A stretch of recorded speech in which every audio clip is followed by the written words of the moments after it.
Danielle, Hi. it's so good to see you.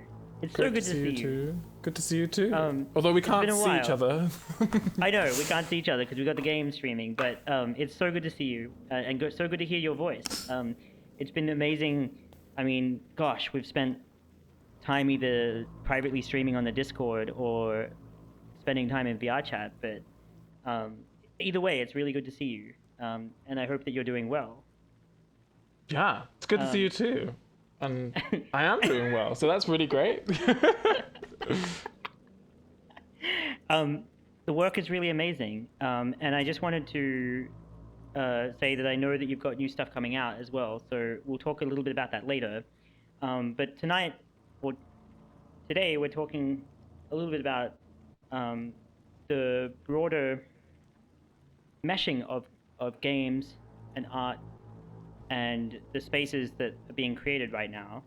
And before we really get started, I just wanted to quickly ask you, I mean, what are we playing here? Like, what is this?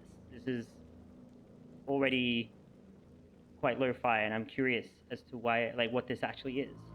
Yeah, so this is Dead End Road. It's kind of a PS1 horror, an inspired modern game.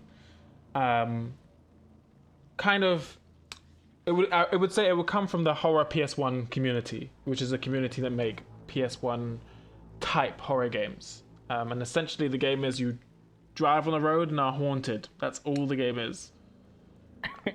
PS1 actually, like me being like PlayStation 1 from like the late 90s, right? Yeah. Early 90s. So like the early 90s, like very low poly, low fidelity graphics. You just have to make more up in your mind than actually what you're seeing. Yeah, and also it looks like CRT emulation too, right? Because it's Yeah, yeah, before flat screen TVs and stuff as well, right? exactly. Trying to get that old retro tube TV look. Oh my god. Okay. I'm super keen to see what this is like because I've not played this yet. So if you want to start, whenever you want to start, let's play Yes, it. bam.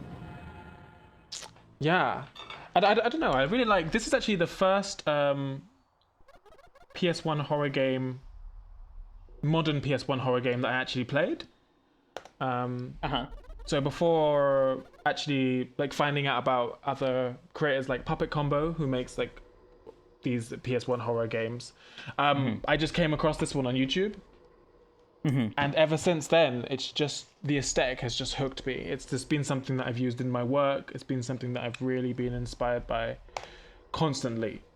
And so this is kind of the start for me, the start of where that aesthetic just bled into my work. When did you find this? Oh God, it must have been 3-4 years ago. Mm-hmm. On Itch.io, yeah. It was just someone played it on YouTube. I think it was it maybe John Wolf. I'm not sure. And it looked just. I was like, oh, this is very strange. It reminds me of a PS1. Let me see what's going on here. And yeah, for me, the kind of like I don't know. These older games kind of have this texture to them. This like grit. It almost feels like you can feel the effort that went into like making it work on a system that doesn't quite render 3D well. And so when that's replicated for me, it feels really nostalgic and really nice. And at the same time, like they can really like, for me, they can really like amp up particular moods because of the aesthetic and crunchiness. And like here, you can just see like everything's kind of shaking. This grandma looks terrifying.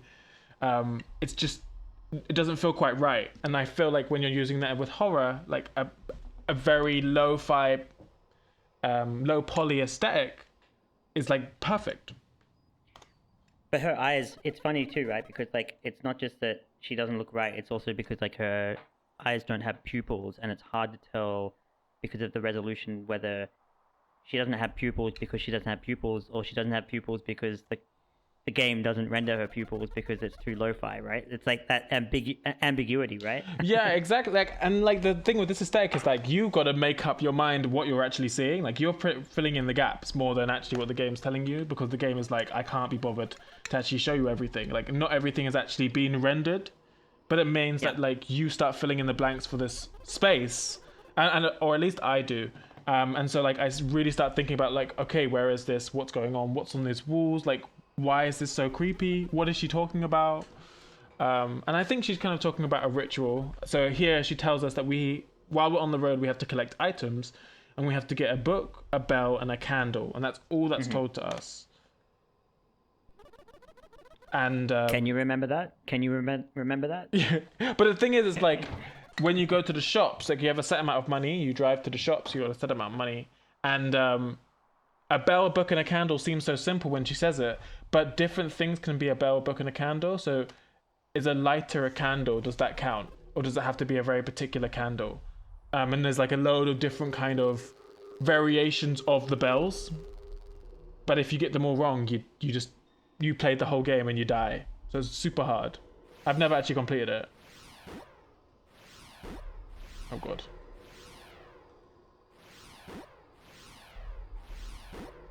I'm low-key concerned right now.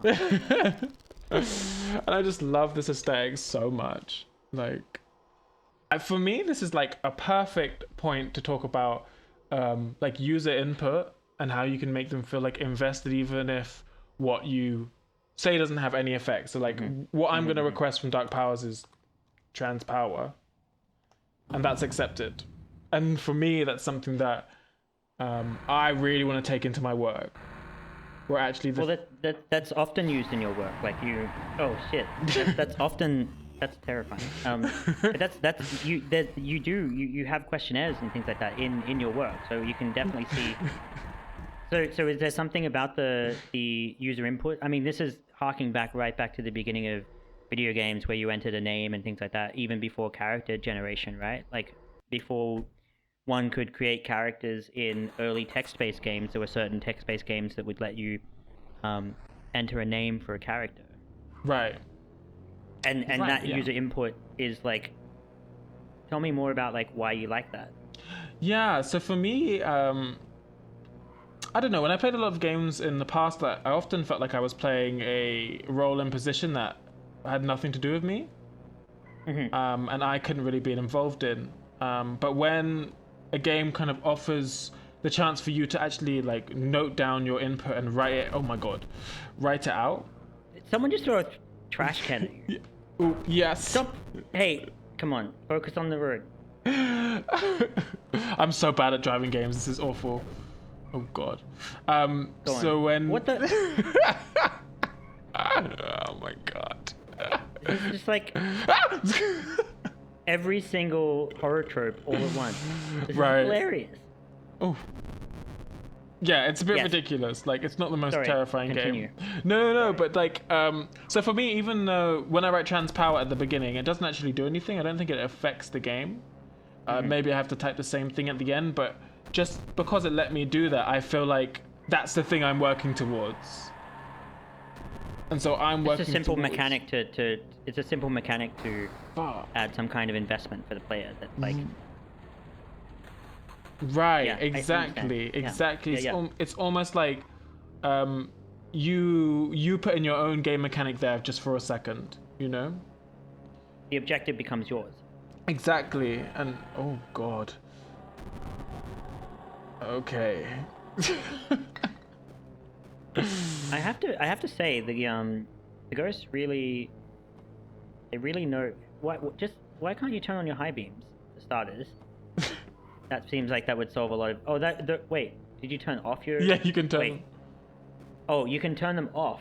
I understand. You can't turn on your high beams, so you can only like have your lights on. Okay. Oh my god. And so this is where you get to like you can look at your map. Oh yeah, you've got a radio as well, but you can look at your map.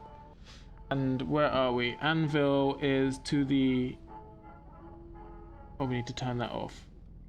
Anvil is to the... Where is it? See? Okay.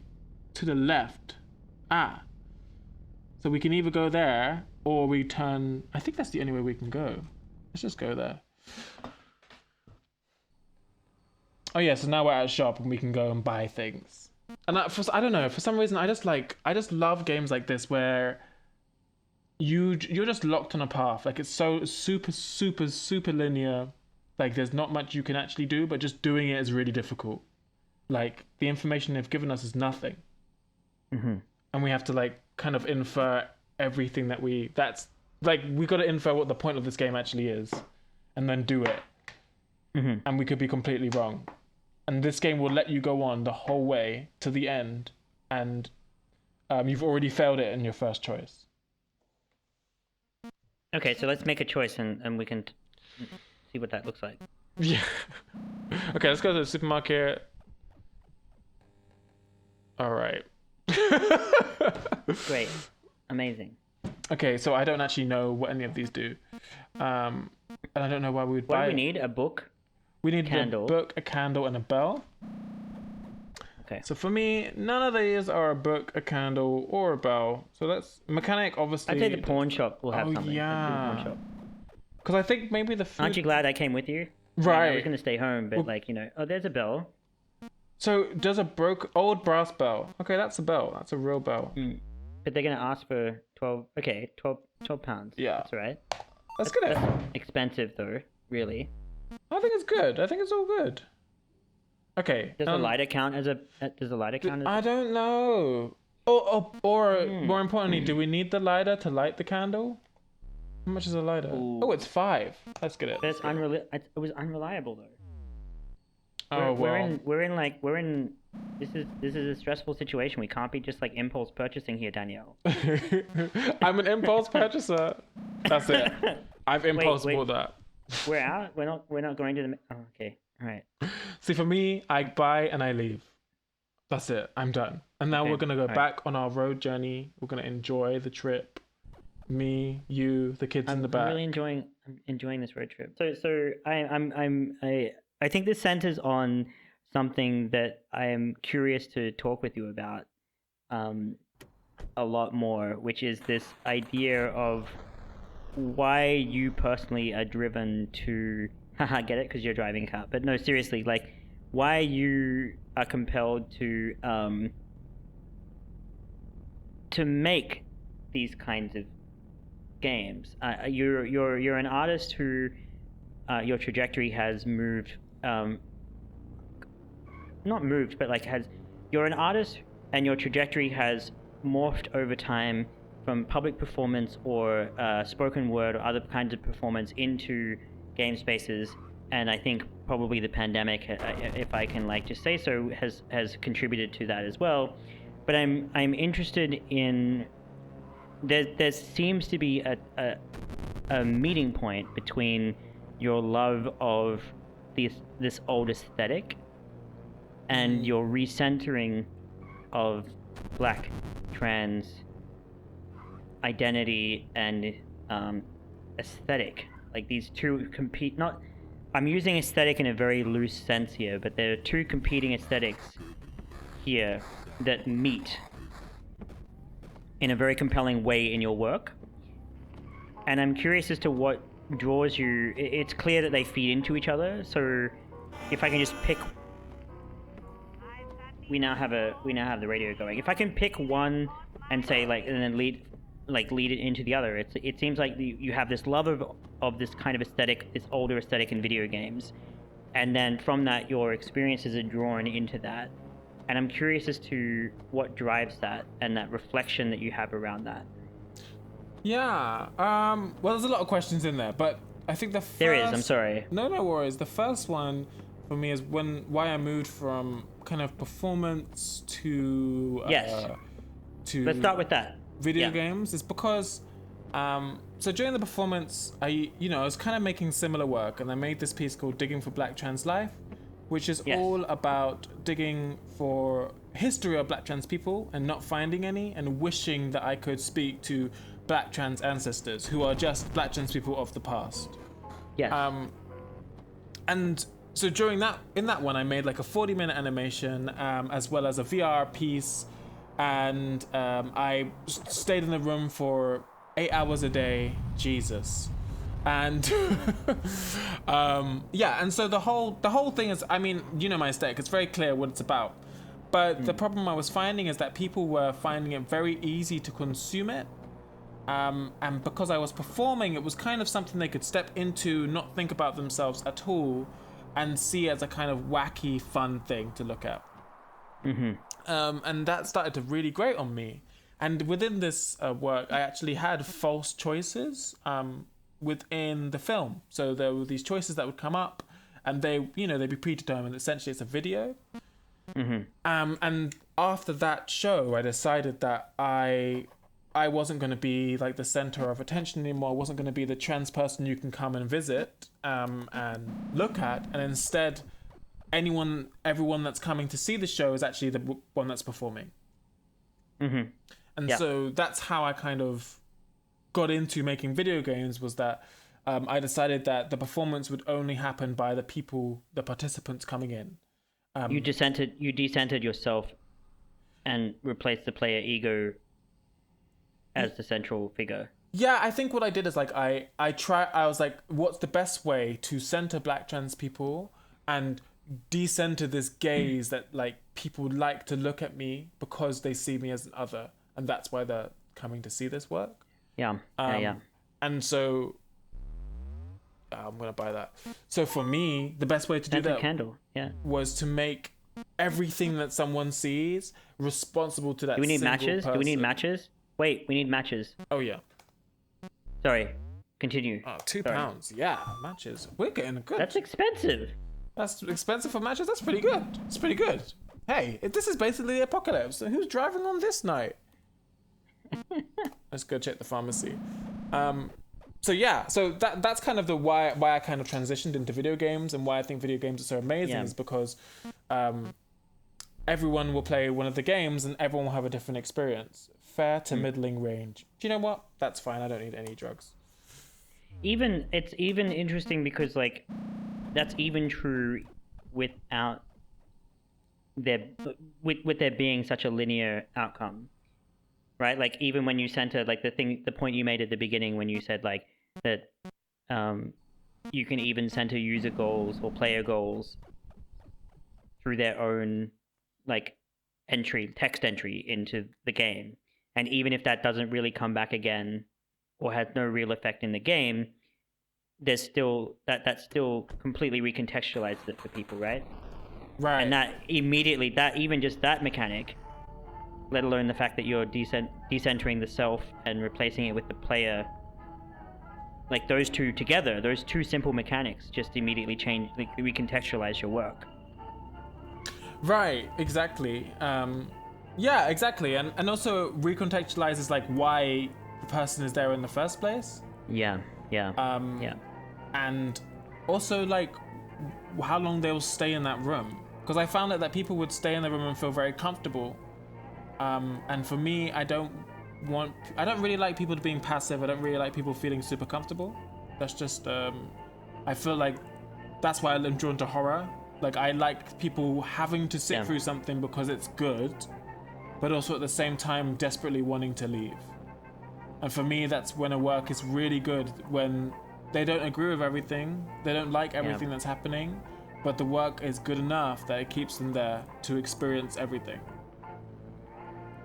And I think that's a high standard. Well, yeah, but it should be higher. And I think there's something else that you said, which was the second part of the question, which was more on this, like, I guess this aesthetic of trying to marry like a retro aesthetic. Well, I can rephrase that if you want. Yes, please. Yeah. Okay. So, and we can dive into this aesthetically. Oh, you should have. No. Totally. That was a jaywalker. No. You would have gotten away with it tonight. I definitely would have. Yeah. I mean, can you imagine what the highway patrol is like? What kind of calls they're getting tonight? Crazy. So like we can get into this a little bit, but like it's evident in your work as well. One thing that I've found really interesting about your work as it's moved into video game land is that there's a component of it which kind of feels like a parallel universe if like Myst, the video game Myst, that really famous one, wasn't made by like two kind of early computer adjacent like dudes, like two brothers with the I guess for lack of a better term the socioeconomic and class bracket that allowed them to make video games in the early 90s. And what I find really appealing and interesting about the work that you've put up as you've moved into video games is that it kind of seems like a reclamation of something like Myst or those kinds of early video game worlds. And what we're playing now is like not really the same in terms of the interaction. It is the same in terms of the aesthetic, but it's very different in the interaction. Whereas some of the work that you put out in the last year especially, but in the last few years, might be more point and click, might be more story driven or puzzle driven in like a point and click way, whereas this one has like a driving component, whatever. What's very clear is that like I could totally see your work as being like a coming from an alternate timeline where point and click video games like Myst weren't made by the people who were obsessed, like the white-haired people who were obsessed with early video games and their aesthetics back in the 90s, like the Silicon Valley style Californian ideology mystic kind of person. Yeah, like it's funny that you say that, because so when I look back on like the games I really like, I see like I often just see like missed opportunities to actually try and talk about real world things. And often these games are made by the same people, you know, and they're still in the industry now. They're like, there's just so many of the same people that have been making these games, building the mechanics to make them, writing the code to make these games. And so there's so much buddiness with that. They're mainly just white men, to be honest. That the games suffer, you know, and the engines that they use to build everything actually is not really pushed to its potential that it could be, to actually tell like maybe to tell a political story or to tell something, you know, because usually it's just like they make Call of Duty or God of War 7 or Might and Magic full of all of this, or like a woman with really big tits, like stuff like this. Like usually it's that. I mean, my favorite two genres are as you said, like woman with big tits, and then the other one is which is relatively recent in say the last 10 years is I am a middle-aged man who has lost my children. Right. Which exactly, is like just a complete like the dad core version of games, which is like the complete projection of people as they've traversed through the video game industry, right? Right, exactly. Like now, like there's a load of more like family-based drama, you know. The Last of Us, like surrogate daughters, you know, in that zombie apocalypse. Right, like The Last of Us, even actually, what's it called? Sorry, The Walking Dead. That whole story was to do with the little girl. The new God of War was to do with his son and him being a good dad. Even Half-Life 2 has like this the main secondary character is, you know, a woman who's implied to be sort of half your age because you're like much older and you take her as like a impromptu like daughter figure. Like it is there's definitely like a dad like complex in video games. And like BioShock Infinite, like oh my god, absolutely. There's so many of these, and it's like I just see like when I see like, for example, the text-based adventure game Zork, like I see the like opportunity to create like a black trans story that can be interacted with, and to like an archive that can actually hold a conversation. So for me, like I think about this thing called an autonomous archive, an archive that can like respond to you and isn't just a text on the page. And a text. In what way? It respond to you in so to unpack that. Sorry, just a second. Like, what do you mean? So in the way that like it responds to you in terms of you have questions for the archive that it can answer, so you can type in an actual question. I see. And the archive can like narratively, no, narratively, but also it can answer for itself. You know, I feel like often when we have archives, we're trying to find an answer to something, but at the same time we have to put our own references in to try and figure out what the answer is. And then these kind of game mechanics offer the chance to imbue this digital thing with its own kind of way of thinking, and its responses be what you're getting out of it when you're asking questions. And so that's what I see. So when I think about text adventures games like Zork, that's exactly what I think about. I think about an archive that is larger than actually just text on a page. It's larger than a diary. It's larger than a book. It's actually something that can be very, very personal, very unique, and gone through non-linearly, you know? Yes. And do you think that Do you think Zork does that? No, that's the thing. I don't think these games do that. I think like the engines could allow them to, which is why I lost some petrol. Jesus. Which is why I'm so interested in them, because like what I see is just the lost potential of these engines. They could do so much if these people were politically minded or had like a real strong cause they felt strongly about, and they made a game based around that. They would be fascinating. They would be so fascinating and so interesting. But most of the time we don't get that. And so for me, when I look back on a game and I find something I love about it, I try and recreate that, but centering and talking about the things I'm interested in. So, which is why I'm interested in this PlayStation 1 aesthetic, because for me, that's an area where graphics were very primitive, but at the same time, they made very visceral. Like there's something super visceral, strong, comforting about those graphics, aesthetics. Yeah, I can see that, and I think that there's two lives to it. One, of course, is the first wave, in which the budgets were much higher for the individual games. I mean, I would say, you know, those games still wouldn't have the budgets that they have today, and that's a topic we can talk about if we get time to. But then the other side of it too is like the toolkits for that become more accessible, and so they become cheaper to make PS1 games over time as well. So that, I think, like, what's interesting is like, yeah, like what you're saying, there's a revival of PS1 games, which itself is like the second wave of the revival of the pixel art game, right? And a big part of that has to do with accessibility, not in the sense of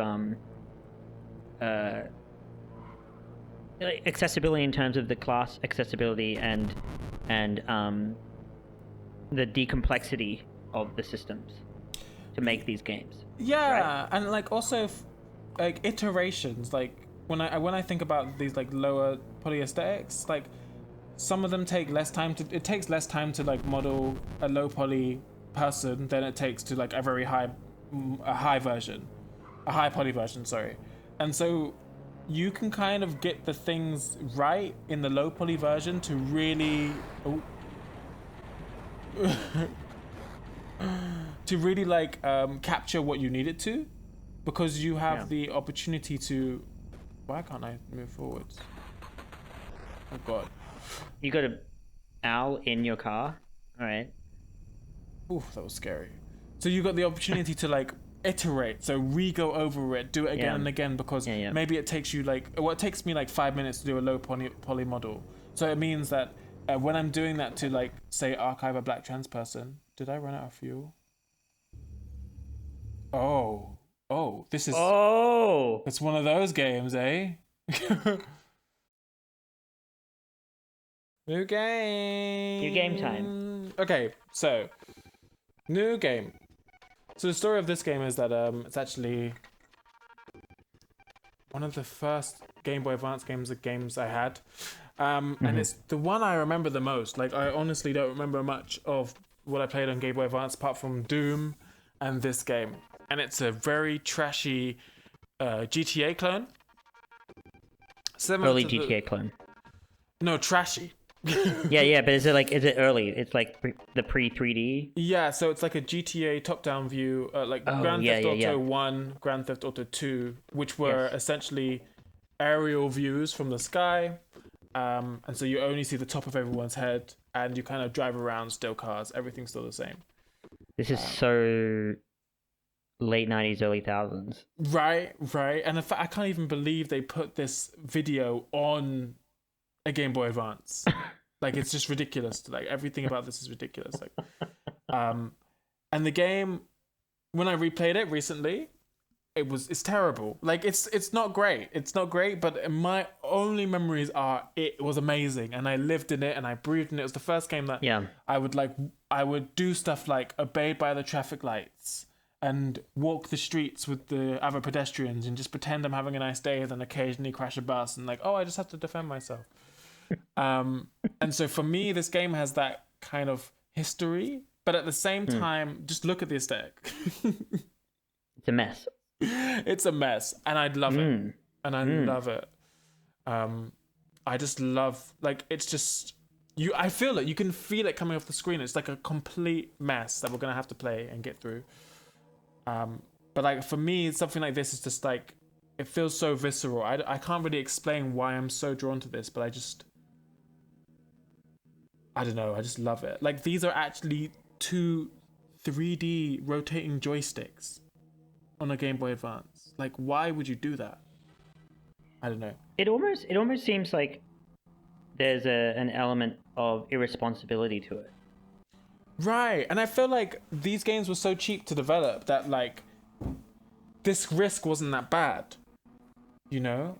And so you get, like, all of these really strange games that actually too big for the consoles they're on, but at the same time, that almost makes them better. And something I think about a lot is something called demakes. What's that? So a demake is when, for example, you have a very strong system, like an Xbox 360 or a PlayStation, that can play any game that you make for it. And a demake is trying to get that game to run on a system that was never designed to really run it. And so you have to change almost everything about it to get it to run. And so for me, this is like a demake of an already bad looking game, which is Grand Theft Auto, to get it to run on a system that cannot run it, can like literally struggling to run this game. I mean, but like, okay, so like, let's dig a little deeper into this, because like, this is a manifestation of like economies and decision making, right? So like, why, beyond just like there has to be something beyond just the aesthetics that are appealing, right? Yeah, I mean, yeah, definitely. And I think for me, it's like the idea that these like big lofty things, like this idea of like a whole simulation of a city, that's something that you can almost live and breathe in.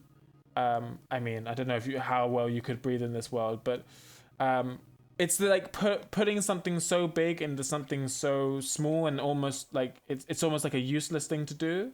And I feel like that's kind of what my mentality is when I'm approaching game making, is that like I want to try and do something that I don't think is possible. When it comes to like, I want a game. So for me, like, I want a game to represent an archive of something. I want a game to be a black trans person. Like, how do I make a game a black trans person? Like, how is that even possible? And for me, when I play things like this, it kind of like helps me consider how these like larger things can be put in something that may not be able to even hold them, and what needs to be in place for even some of that person to be held. And so, for example, just to make this more clear, so for when I'm building a game, everything about it has to be black and trans from every level. So it's not just about like the stories that are being put in, but it's also about like who's coding it. It's also about the decisions made in the room. Who's in the room when the decisions were made to put this choice in? Like, did I have a conversation with the black trans community or not? Were black trans people paid during it? Does the like foundation of the actual 3D designed world have black transness in it to hold the stories that we're going to put on top? And so for me, when I'm looking at a game like this, it's like the foundations of the console weren't right for this, and yet they still made it able to work because they had to like change and shift things. And for me, I'm constantly changing and shifting things within engines, within certain mechanics, in order to make it fit the people that I feel most passionate about, which are black trans people and their stories. So in the Discord, a couple of weeks ago, when we were talking, you made this really eloquent point. It was really amazing that I hadn't really considered before, which was essentially that like you put forth this challenge while we were playing like basically Wolfenstein 3D, one of the first 3D shooters ever made. Like, what would it have looked like if the entire trajectory of video games had been not made by the kinds of people who subscribe to the Californian ideology and were like adjacent to, they're all people who could afford the technologies? What would happen if the technologies were more accessible to people who weren't of a certain kind of class and privilege?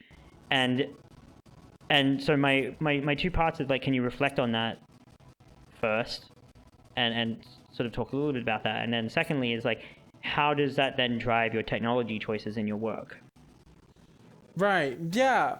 Yeah. So for me, I think about like alternative histories like a lot. Like I think about them all the time. And I think so. The first kind of alternative history I think about is what happens if we didn't lose any Black trans history at all, and if all the Black trans history in the world was still here and hadn't been erased and buried. Yeah.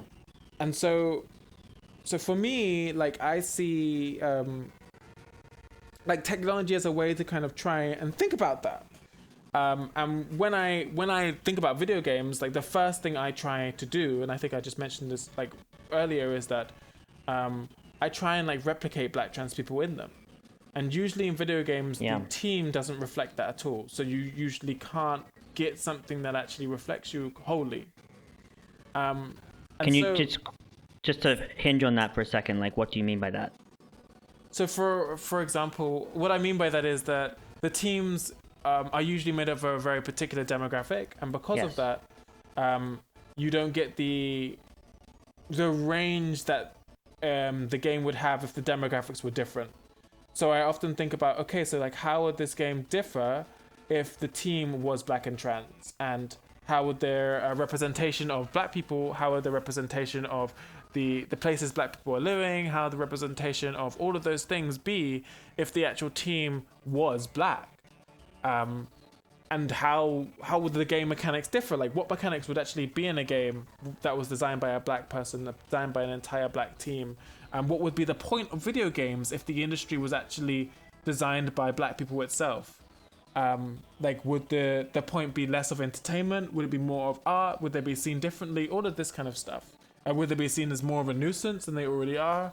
And so for me, like video games take on this strange kind of phenomenon, is that they're usually just seen as like fun entertainment for people with money to spend time on, rather than actually something that can do anything. It's interesting that they had, like, in the 90s in particular, like an air of degeneracy to them, despite the fact that there was that dynamic in play, like that class privilege, that economic privilege, that, lack of a better term, like essentially like racial privilege. Yeah. There's still, it's interesting how like that's still, despite the fact that the people who made that up ultimately didn't really stray too far, quote unquote, from you know the established societal power, that even though that was the case, they still got painted as like degenerate. Right, like, and it's weird because like video games that kind of have a bad rep, you know, they're seen as kind of something that's like a time waster, you know.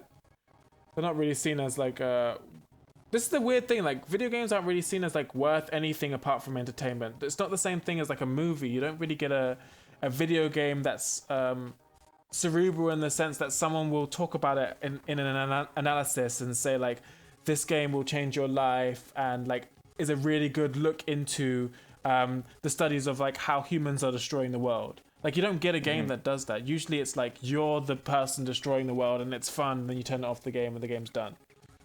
And so for me, like I feel like that's there because like you had a certain subset of like white men making these games, and the issues that they had weren't really issues. You know, they weren't really using games to make issues. They were using games for fun. They're using games to make entertainment for the other buddies who own £3,000 computers, and then putting them in the universities and using the privilege of the university system to actually like test the first MMORPG.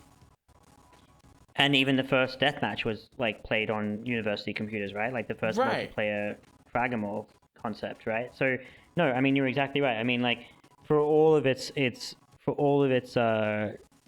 subversiveness, I mean Quake and Doom, ultimately like the founders of the first person shooter, and then especially what comes after that in Duke Nukem 3D, which is like the most like violently kind of misogynistic game of that era, also deeply influential and kind of revered in spite of its absurdity and its like aggressiveness.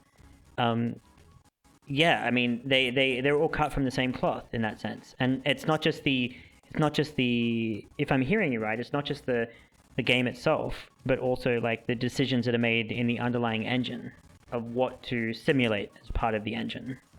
Right. It's like the thing I find weird is that like people spend like millions of pounds, time and money in a game engine. And design and like back in the days, like they didn't have like game engines that were easy to use like Unity. So like they're often building a whole new kind of engine just for one game. Yeah, yeah, yeah. They build Like this one, for example, or whatever. Right, like yeah. this terrible engine. We're on like what 5 frames a second. It's awful. It's awful. It's I amazing. mean, I'm getting sick of it. I'm surprised that I mean we can move to a new game if you want, but I'm very Yes. surprised that you're actually making it through. Let me just say this point, and then we move to a new game. Yes, So we don't throw of up. course. Yes. What was I saying? We're talking about the what's chosen in game engines to be made. Right, yeah. So like all this money and time goes into making a game engine, building Yeah. this. For example, we'll use Payback as an example. This terrible game engine. So this game engine, what it can do is simulate a city, kind of, barely. Have cars in it, like have you run around, Kind of barely. phone calls, sounds, all this stuff. But the only thing this engine does is support this game in which like it has no story. It doesn't say anything. It doesn't do anything. It's lost to time. That's it. You know, it's a bit of entertainment and a bit of fun. And for me, like I just see like this is such a waste of something that's actually there that can. It's a material. They made an entire material that could have been used to say something. You know, that could have been used to actually replicate something, or at least like imbue this material with like a soul. And I feel like often these games, these things don't really have a soul. They have an aim, which is to make money, and which is to make something entertaining enough or like violent enough, or like maybe the only one on the system, which is this is kind of one of the only ones on the system that like that's like GTA, so that people will buy it.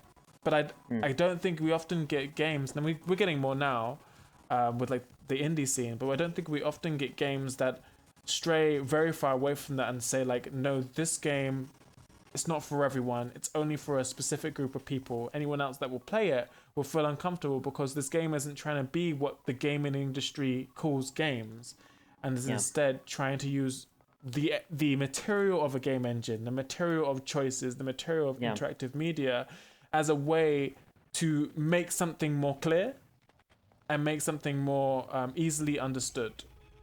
Yeah.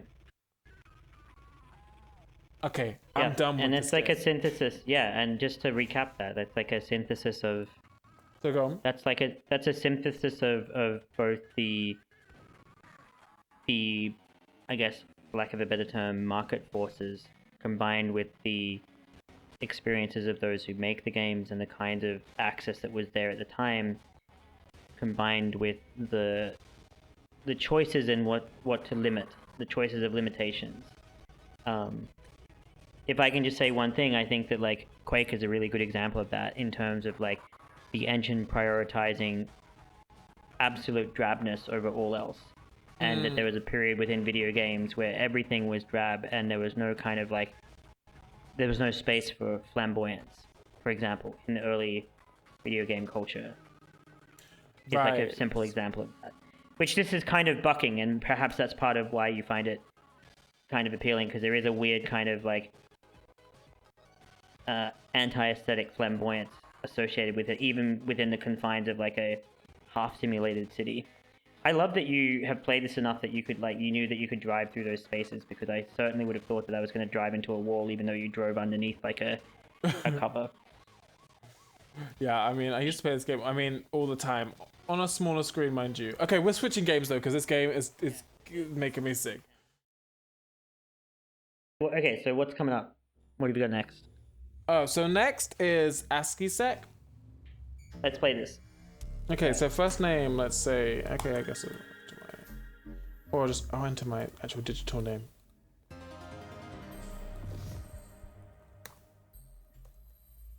Oh, I can't. Oh. Okay, virtual trans will do. Last name. Oh, perfect. Yeah, there you go. Yeah. And so this is a perfect place to begin. Yeah, we're already here. Okay, hi everyone. This is ASCII-Sec. So this is a simulation of an entire galaxy, in which you can go around and kind of trade, essentially. That's all you do. And this screen is the perfect screen to kind of begin on, because this kind of gives you an idea of who's made this game. And it gives you an idea of who this game is for instantly. And so something that games don't usually do, they give you the choice to write your name, they give you the choice to write your first name and last name as seen here, but when it comes to your gender, they've made the decisions for you already. You know, there's a decision that's being made there that's saying that, okay, like this is the kind of thing we're adhering to. We have the entirety of space to think about, but gender must only be male and female, you know? And for me, this is kind of like the I guess like the limited thinking or the particular kind of thought process that the game industry is just full of. It's like this is and seeing this, none of us are surprised, you know. And this is kind of what I think is imbued within the industry, is that there's so many choices that are made for you, made for the people that they think they're making the games from. Like they have games for like girls, they have games for like boys, they have games for like older men, they have games for like older women, like all of this kind of stuff. And they have big teams to kind of like push them towards that. And so there's been like 1,000 decisions made towards why Animal Crossing is great for girls, you know? But at the same time, it's like pushing everything towards a very particular segmented, gender-based, role-based kind of industry, you know, in which most of the industry is run and held by men. And so I often find games super frustrating, because the things that you get to do and the things that you want to do, they all feel like they have this particular gaze that you just can't escape from, regardless of which game you jump to.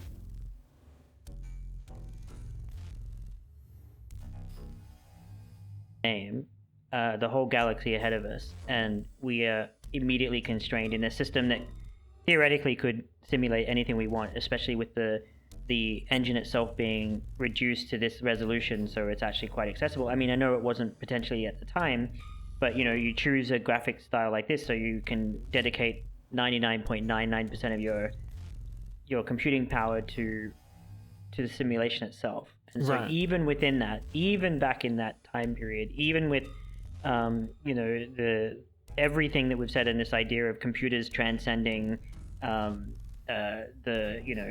physical realm and the borders and stuff like that, you land here and we still, like, our starting point for this simulation is still immediately shackled. Right, exactly. And I just find it such a weird, I don't know, for me, I find it weird. I find it's like a very particular kind of experience, you know? I find like gaming is a very particular kind of experience where they kind of want you to project yourself onto the world, but at the same time, they make sure that there's limits there. And they want there to be very particular limits, but those limits aren't a comment. They say those limits aren't political. They're not a comment. They're not trying to make you do anything. And this phrase that has stuck with me my entire life, which is, we don't want politics in our games. When I think like there's just so much, I'm so surprised when I hear that, because I'm always like, there's so many politics in our games. There's a reason why military shooters are super popular, and the military is also super popular with people who like military shooters. Like there's a reason they use like Doom as a training simulation when it was very popular. Like there's a reason all of these things are political, but at the same time, like games can kind of lavish in this idea that like they're just entertainment, they're not political at all, they're not really saying anything or doing anything, when I think they are, and I think they can do way more if we were just allowed to. What direction do you think this is going in? Do you think it's getting better or worse? Do I think it's getting better? Yeah, or like what's the trajectory that you see? What's the trajectory of this work that you see? Like, if we think about like the entire industry, from the games that are rewarded, the people who are left out, the people who are brought in. I mean, how do you see that changing over time? As a person in the space whose art practice, whose aesthetic, and whose livelihood is derived from this kind of work. I don't know. I think I see games moving away from, like, I guess the gaming industry and becoming works of art on their own. And I don't know, people who are really into games, they have their games that they see as works of art, but I don't think they get that freedom. Like, I think it's like really freeing for a game to be seen as a piece, that doesn't have to sell anything. It's not about sales numbers. It's that this is a work of art that's doing something, and as much as like I feel like games like Death Stranding, games like Celeste, even like Read Only Memories, which is a game where everyone is non-binary, but it's a detective game as well. Like, I feel like these games are moving into more of becoming their own things that they can be made separate, cheaply or cheaper, away from this big AAA game industry market, and actually enter a field that has more scope for understanding, conversation, and making people a bit upset. Right, but that's just it, isn't it? It's not just about the games being made for cheaper. It's about like a synthesis of like the quality of hardware is getting higher, the cost of that hardware is getting cheaper, and the skill sets are rising too, right? Like, and then at the same time, there's a broader sense of a desensitization to the hyperreal of AAA titles, right? And so what you kind of see is like, this is evident in your work too. Like, part of the reason it's compelling, aside from the aesthetic of your work being visceral, is that also we're in a moment where that aesthetic, and it's all sorts of aesthetics, are more likely to be considered by an audience, right? Because there is a numbness to the hyper-real, hyper-capitalist concept of avatars and worlds and engines. Yeah, something that I feel like I'm quite kind of excited for the future of like games and interactive media is that like I think they can start becoming embedded in our culture and communities in a different way than they currently are. And I feel like there are some things that games do really well that stay within the realms of gaming that actually could leave it. And for example, just like the therapeutic properties of playing games, like kind of what they can do, help you with like social skills with games, and like helping you get those, like helping you talk to people, stopping loneliness, helping you communicate, try something out. I remember when I was younger, when I was first understanding transness, I would like use character customization systems to try out what it was like being trans. Yeah. Wow. So for me, like, I feel like the scope for actually what interactive media can do is huge. It's like so huge and so untapped. I don't think we've done nearly enough experimentation with it to even know what it's capable of. Yeah. And so when I think about like games, like I'm not really thinking about games actually. Like I'm thinking about us using the mechanics of like say this, us using the aesthetic of this to actually make something easier in another way, or give access. Like I imagine if a government form was done using the same inputs as you play Assassin's Creed with. It's like these kind of things are really interesting to me in terms of like how much we think about accessibility in games, how much controls are such a big thing, how to make everything work with 2 buttons. And if you came at the same approach with like, okay, we have to sign on for job benefits. How can you make it just as simple as that? Like, for me, that's like a really interesting way of thinking about games and the concepts of games and the problems that it comes with trying to play interactive complex media, is actually that there's so many solutions that have been found that just are never taken out of the realm of gaming. And I think we should really try and take those out and see what that does. So I've seen you talk before about like the urgency of finding stability, economic stability within artist communities, especially people, Black trans artists and other marginalized groups who have been pushed aside by that and have fallen very much beyond even some of the precarity of the broader art communities. I'm curious to know what your thoughts are on how urgent it is, especially with this deeply perspective shifting work that yourself and others are engaged in. What do you think is needed to support this? Because it's clearly urgently needed, right? Right. Yeah. So in terms of what I think is needed is that, like, usually we're doing this on our own time with our own money,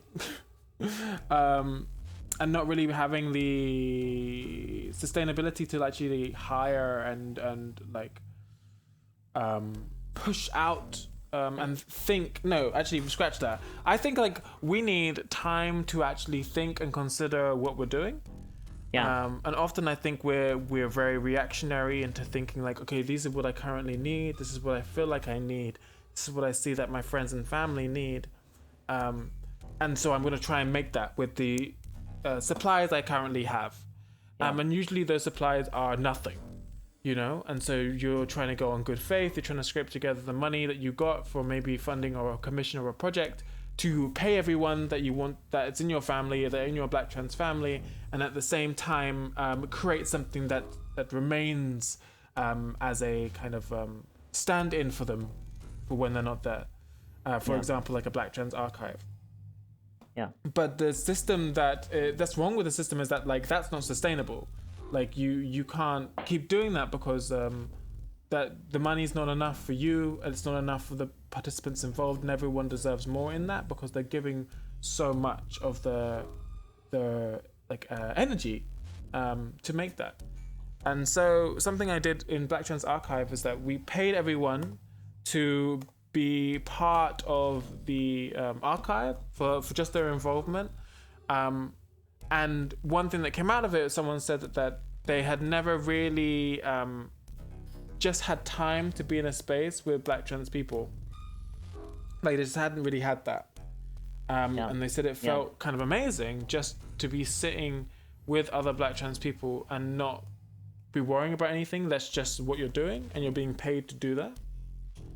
And that's something that I feel that we need, is that we need the investment to have a space that's ours, a Black trans space, to think about these issues that we want to try and solve, to do with like Black trans history, Black trans supplies, money for Black trans people, passive income, what the community needs, investments, all of those things.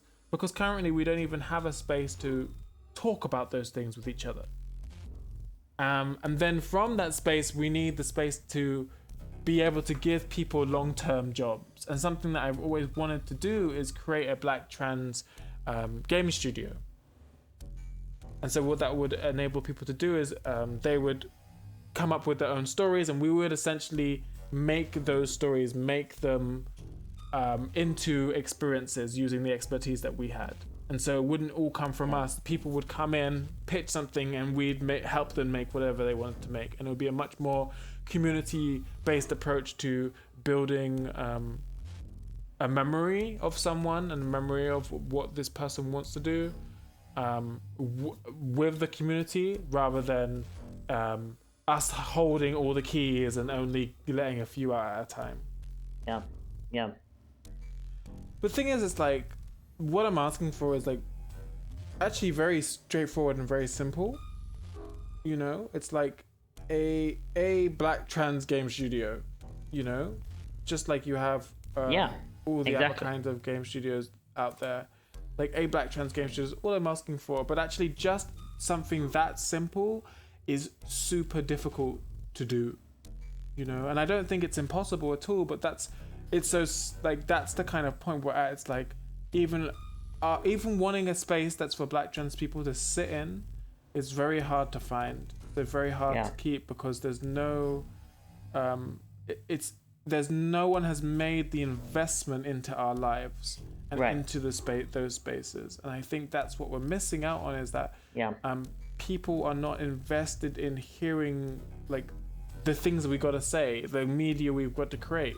It's not like a booming business. Like, trans people aren't being hired because people think they're good storytellers, even if they are. They're being hired because they needed a trans actor, you know. And I feel like that the problem is, it's like we're not seen as worth more than actually what the mainstream kind of is putting on us. Yeah. That's it for this game. I don't know what's going on.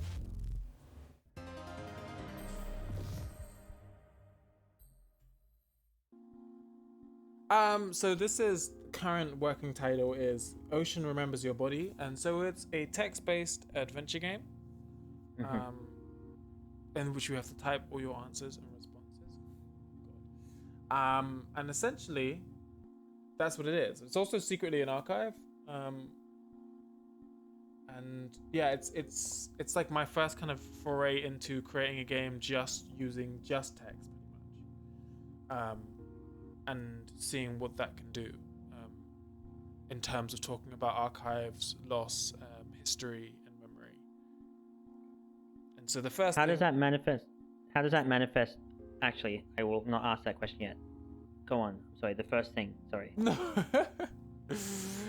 So the first thing that you get to choose is like your identity, and depending on what your identity is, I mean, it's very similar to all of my other games. What you'll get told and how you can navigate this space, which is the ocean, changes a lot. And so, what should we identify as? Yeah, you tell me. Well, we'll go. Is this gay? Nice. Cis gay. The sea remembers your body. It shakes you violently and you lose consciousness. C. You gasp as you cough up the salt water trapped in your lungs. Your eyes sting as you squint to look around. The sky is dark with a thick fog. The peaks of the waves are illuminated by the soft glow of the moon. The water is thick and the waves heavy. Your head bobs up and down with the rhythm of the tide. You should try looking at the words of the waves. You may understand what they ahve to say. You can look at things by typing look at, subject. You can move in a direction by typing north, south, east, or west. To your north are some silent waters. To your south you notice some objects floating on the water. To your west the sea is red. You can see words of the waves here. This is obviously That's not a verb I recognize. Okay, so yeah, that's the beginning. How does the archive manifest in a text adventure game? So, well, how it's kind of manifesting here is there's this premise that I've been looking at. That I've been writing about the wounds of the sea, and about how the sea is 70% of the earth, and yet nothing that happens on it is ever recorded, because the oceans wash it away instantly. You can't really have a trace of what's happened on the surface of a sea, because nothing gets built on the surface, and anything that does happen on a boat is lost, or moved away very quickly. And so I have this idea of these wounds of the sea, these huge gaps in history that we will never know what they are, and we'll never get them back, but they did happen. And the sea has traces of them by how the waves move, by maybe what's deep below the ocean, what once decayed there, what once fed the fish there, but at the same time our access to it, we don't have any access to it at all. And so within this game, it gives you access. And depending on who you are and the choices that you make, determines on what happens when you go into a wound. And so it's more of like an exploration into like a lack of archiving here, and how systems that don't allow us to record can create erasure, and what needs to happen in order for that erasure to dissolve. Yeah. That's what the premise is anyway. I have to admit I'm a little bit stunned by that. Like I'm not sure how much that this does that yet. Hopefully it will one day do that, hopefully. But that's kind of what the premise is. Just for reference, how far through this are you so far? Oh god. I would say I am probably 30% done. That's cool. A nice round one. I know. Just under a third. Because it's good. I'm glad that you're like, so you've got like down to the yeah. And I mean, yeah. So like, how? Okay, so we talked a little bit about engines before, and maybe this is putting you on the spot. We talked at the beginning about how the engines that we have access to give rise to the kinds of choices we can make when making these pieces of art, and how there's a tension between the authorship of the engines and the people who then build things on top of those engines, right. Especially from identity, from race, from class, and how they're completely separated. So in this game, you're making one where, depending on who you are, depends on like what you see. What is your approach to systematizing that in a sense, and how much of that does the engine assist you, and how much of it have you had to forge yourself? So for this one, I think the engine is pretty good at assisting that. But the reason I chose this program, actually, the reason I chose this is because the coding language, maybe I can show you the coding language. Yeah.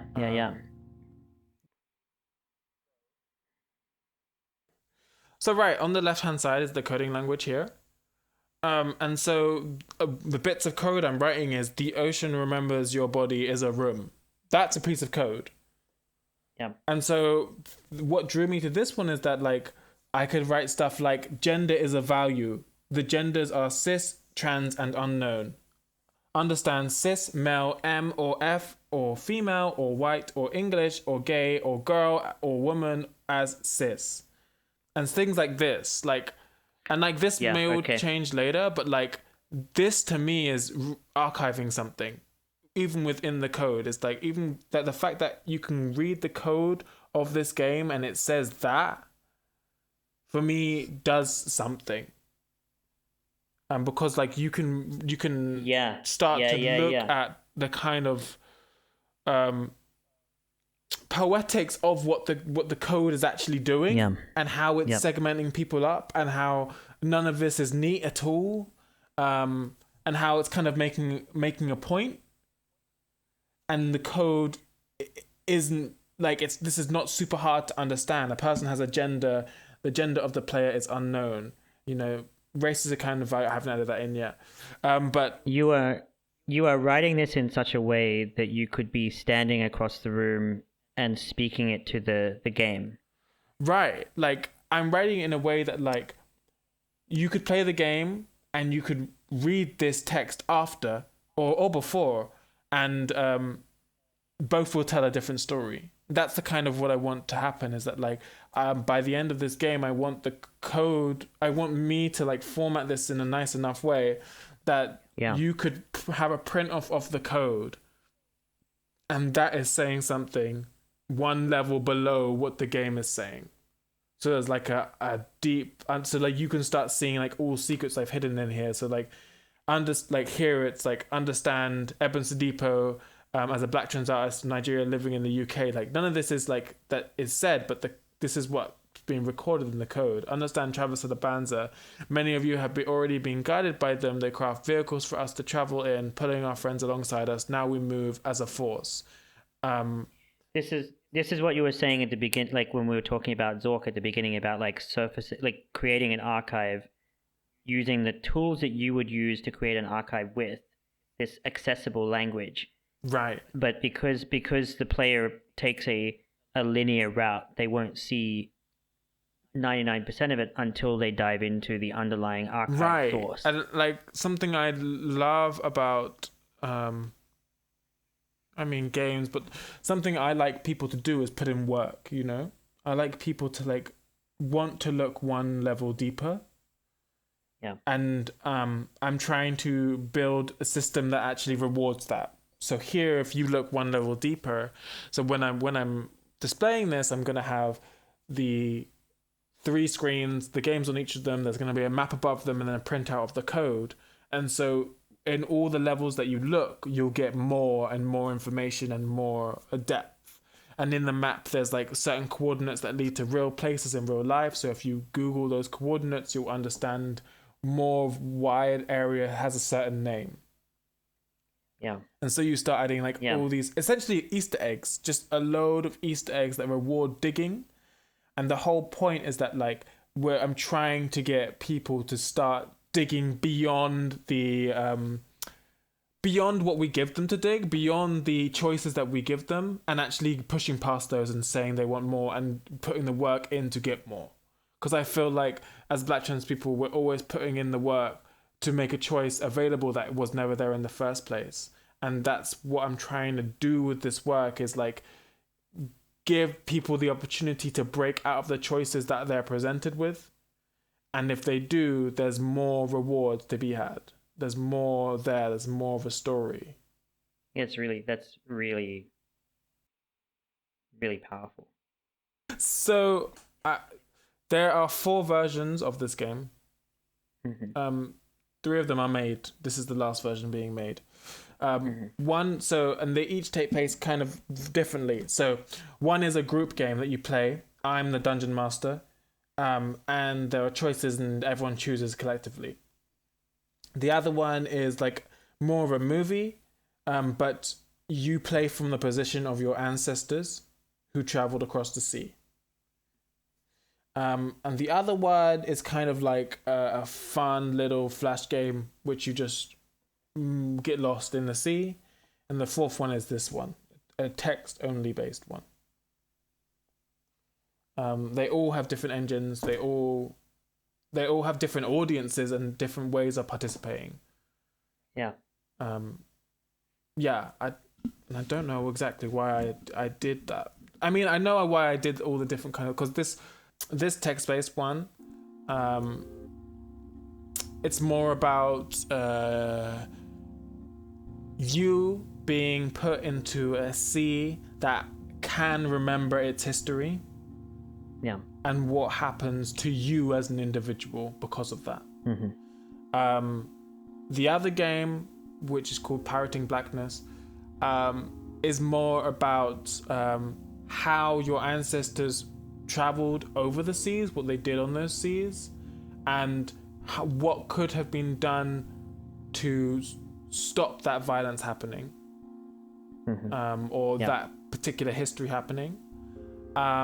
The one as a group, it's about learning that essentially you can't solve these wounds in the sea. They can't solve these like lost histories. Like you can't solve when something is lost in an archive, when something wasn't recorded.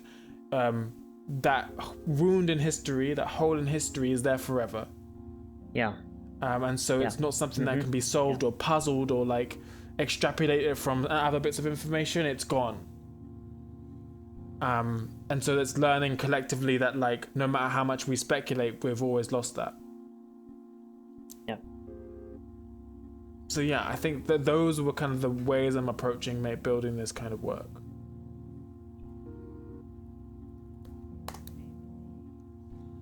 North.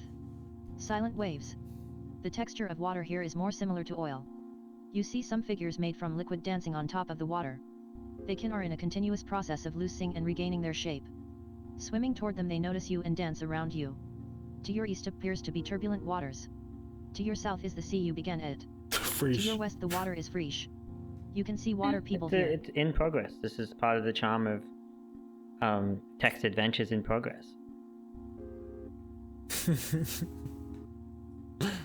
That feels like we've reached the conclusion of a thought and a set of ideas beyond what you're working on with this piece. What have you put out recently? What are you putting out aside from this, and where can we find it? Yeah. So this is part of my solo show. So alongside it is, I'm making an interactive tapestry. So like a game that you can play with a dance mat, but it's actually projected onto a huge embroidery piece. Wow. I'm building like these arcade machines and also holograms that are made out of ASCII, all ASCII art. The ASCII art also says stuff. But the biggest thing I guess I'm working on is I'm working on a on-rail shooter. And it's like a black trans on-rail shooter. All the motion capture has been done by black trans people. It's basically like a big dance. Like, how to describe it? It's like a huge dance in which you can like shoot things. You can't shoot any black trans person. You lose points if you do. But like nothing happens to them. You can't hurt them. But you can like stop people from invading their space. That's essentially what the game is. But it's a weird one because it's like it's kind of like a beautiful dance. Like the people I worked with are just dancers, so all the movements are very dancily, and yet the way you'll be playing it is through aiming this custom-made gun at the screen. So there's like a huge like difference between like what you're expecting to happen and actually what does happen. Yeah. And when is the show? So when's all this work coming out? So this work is all coming out in September. For my show, I think September the 24th is the day it opens for a show at Quad in Derby. And the light gun game is happening in October. God. And so far and so close at the same time. I know. And that's happening at Aerobyte. Oh, I'm also doing this like black trans future play for YouTube. And so essentially it will be like an interactive film, or no, play that you get to play on YouTube. So you'll be in YouTube while playing it.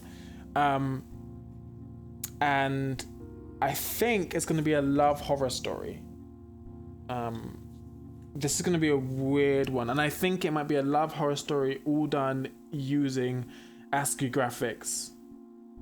So it's going to be a really weird experimental one, but essentially the idea is that you'll be able to watch it in two ways. You'll be able to read what is said on the person, and that text will also make up the body, if that makes sense. Yep, that makes sense. Yeah, so there's like the transcript, I guess, or the narrative also shapes the bodies in the space. Right, yeah, and there may be two different narratives going on at the same time. So the words someone says may be very different from actually the words you can read on their body. Yeah. I really love this this play that you do with narrative and aesthetics. Beyond just, I guess, the I guess lo-fi aesthetics for the sake of lo-fi aesthetics. It's like it's very clearly calculated and it's really compelling. Where can we find your work? Oh God, you can find my work at DanielleBrathwaite-Shirley.com. I would put it in the channel. Yeah. It's in the channel. I would advise saying going to one of my websites called blacktransarchive.com. Oh, yeah. Or we'll my put that in the channel too. Yeah. one called blacktransair.com. And you can follow me on Instagram at LadyDanGFUA. Yeah. There's links in the live stream and also in the description in the live stream archive. Danielle, thank you so much. This has been really, really, really thought-provoking. No, thank you, and thanks for grinning and bearing through my aesthetically particular games. Come on, this is really, really compelling stuff. And yeah, thank you for sharing that with us. Really. No worries. Thank you so much, and I enjoyed speaking with you. Thanks, Benjamin, for recording. Thanks. And producing. Whoop, whoop. And thanks for watching, everyone. We'll see you next week. Bye.